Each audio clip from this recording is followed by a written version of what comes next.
Thank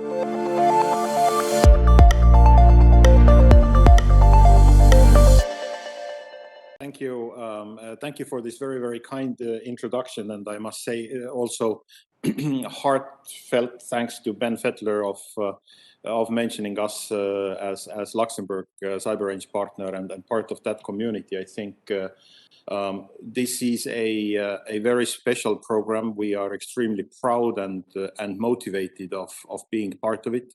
We have already seen some of the first results, and of course, as a company, we do everything that is in our power to make it a success story. And I think the philosophy of our company and the philosophy of Luxembourg Department of Defense is very similar in a way how we build cybersecurity community, how we value those types of trainings, experiences, I think, and what is not also unimportant, and I think what Ben mentioned also was sometimes to just have fun. It can be successful in that way. I must also say that Luxembourg has a very special place in my heart. My background is in Estonian government, and also I started at Estonian Ministry of Foreign Affairs, and my first appointment abroad was covering Luxembourg-Estonia bilateral relations in our embassy. So I was actually visiting Luxembourg often. That was already in last century, however. What does a chief storytelling officer do in a company like this?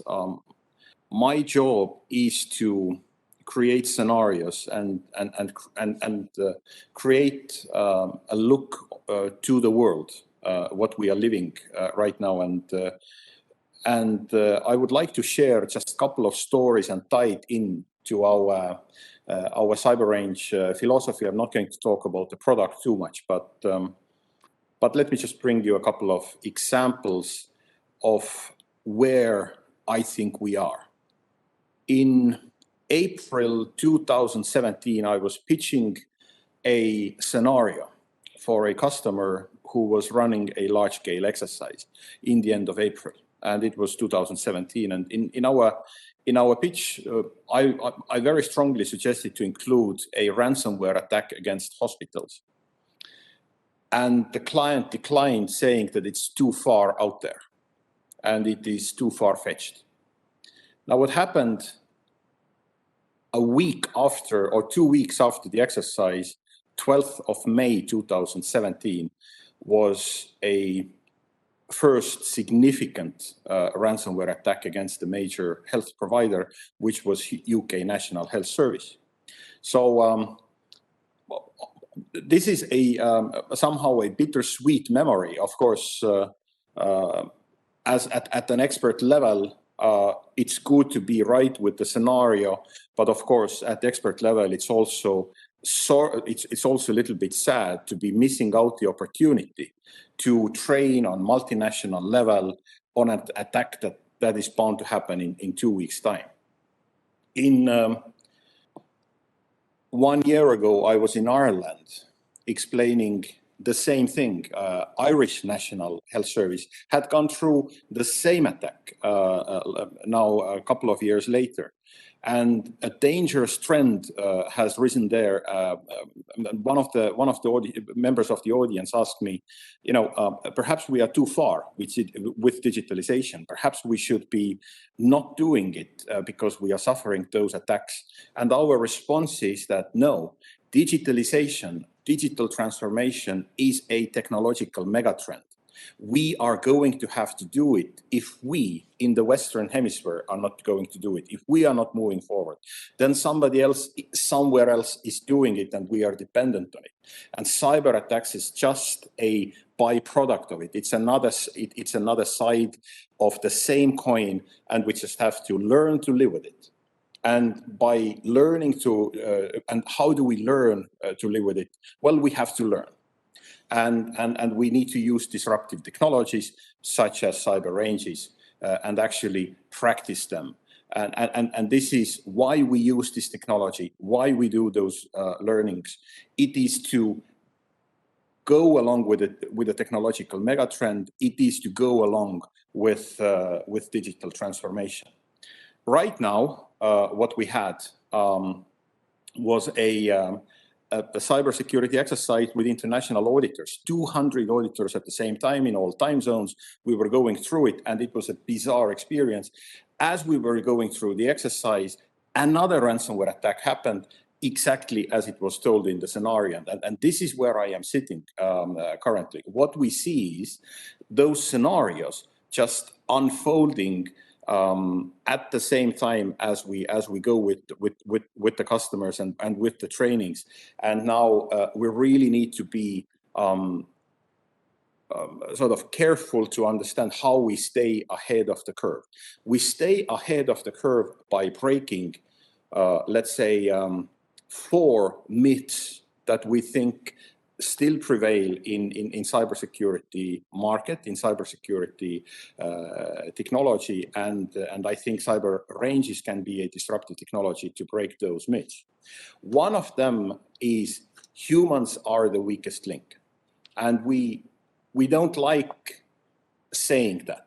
And I think we need to just to turn around this sentence and to say humans are the most important link. We need to put our technology, our trainings at with a focus to the humans. Part of it is having fun. Part of it is having a technology that allows you to train as you fight. Part of it is allowing sort of more immersive experiences. And by the way, one of the reasons that in our company we do not use PowerPoint in selling our product is actually just to make sure that the cyber range that we offer are real, it is working, and it is delivering those high-end results. And by the way, you have one of the samples of our working cyber range behind me. The second myth that we have is that it is a technical problem. Cybersecurity is a technical problem. What we say is that cybersecurity, when cybersecurity experts need to start putting out fires, it is not a technical problem. It is already a management problem. Management at some point has done something wrong, maybe missed an investment opportunity, missed a risk identification opportunity or something in the budget. So we need to build that interface between technical and the management side. How do we do it? Again, learning and immersive technology. Another war story from a real exercise.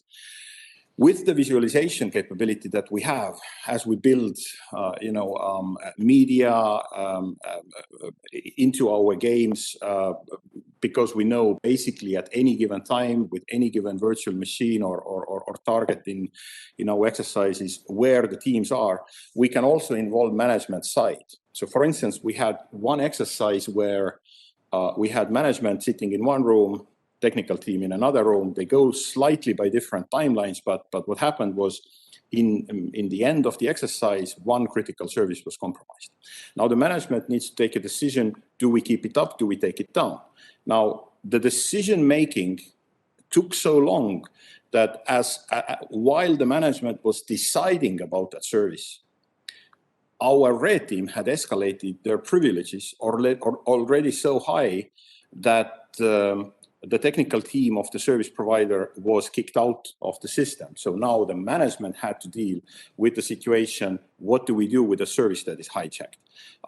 And how do we take that down?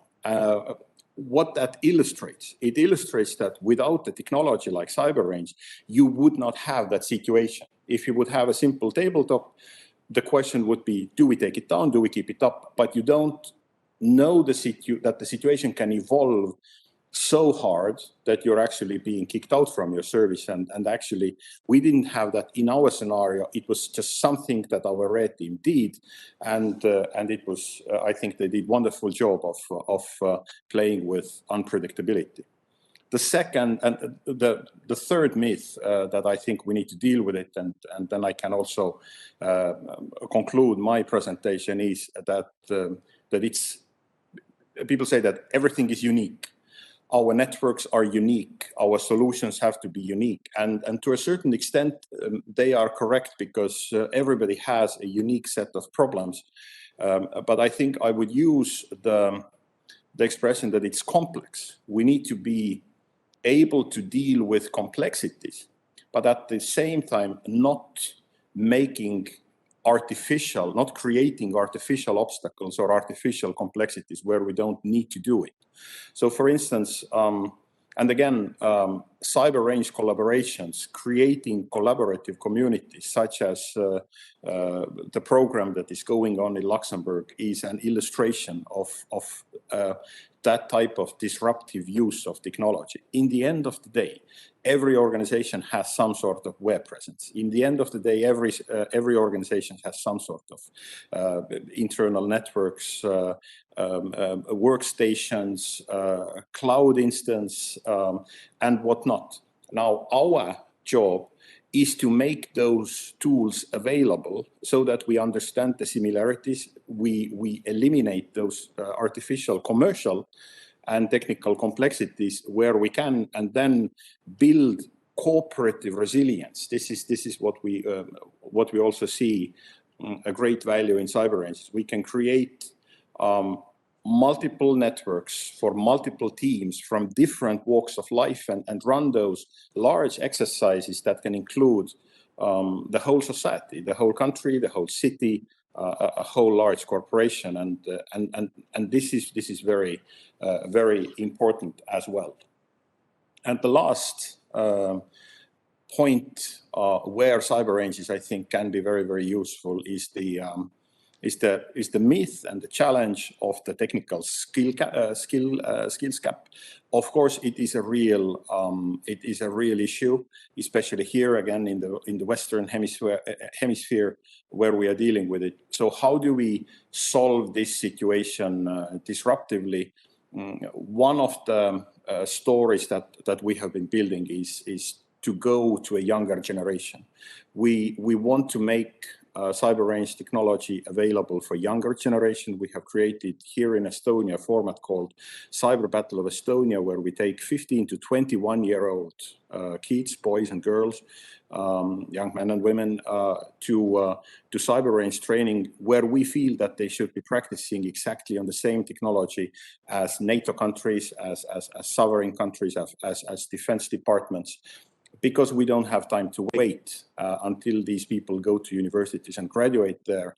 I think again, this is another way to use CybExer in a disruptive way. So these are my brief stories. I think my time is up, but again, very proud to be a member of this Luxembourg cybersecurity community as well. And if you have any further questions, ideas, thoughts, we are always interested to learn. You can find us in LinkedIn and on our website. So more than happy to talk to anyone.